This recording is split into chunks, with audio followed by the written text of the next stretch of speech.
Ipinakalat ang nasa 37,000 tauhan ng PNP sa buong bansa para sa mapayapang pagsalubong ng Pasko at Bagong Taon.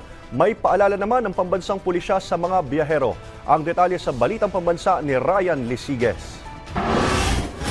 Para matiyak na magiging mapayapang pagsalubong ng Pasko at Bagong Taon, idineploy na ng PNP ang nasa 37,000 tauhan ng pulisya sa buong bansa para sa seguridad.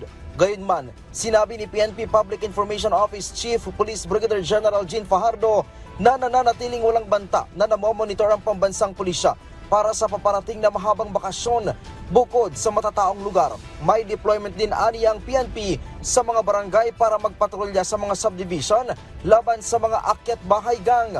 Paalala ng PNP sa publiko, mag-ingat sa mga matataong lugar na madalas samantalahin ng mga masasamang loob. Effective ba December 15 po ay naka-heightened alert na po tayo at kansilado na rin po yung mga leaves po ng mga pulis po natin, except of course doon sa mga emergency in nature po ay pinapayagan naman po yan. Sa mga magbebiyahe naman gamit ang pampublikong sasakyan, agahan ang pagpunta sa mga terminal upang makaiwas sa siksikan.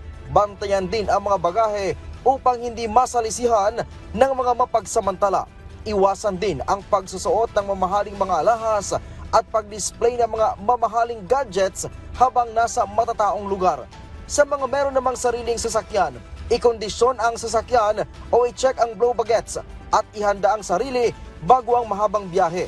Payo pa ng PNP sa mga magbibiyahe, magbaon ng mahabang pasensya dahil sa matinding traffic sa mga kalsada. Sa mga magbabakasyon, iwasan ang pagpo-post ng at the moment sa social media upang hindi malaman ng mga cybercriminals na walang tao sa inyong mga tahanan. Iwasan niyo po na mag-post po niyan. Kung hindi talaga may iwasan na i-share niyo po yung mga kaganapan niyo po sa buhay ay pag nakabalik na po kayo doon sa inyong mga tahanan niyo, i-share yan dahil parang in-announce niyo na rin po sa mga kawatan na kayo po ay wala doon sa inyong lugar. Mula PTV Manila, ako po si Ryan Lisiges para sa Balitang Pambansa.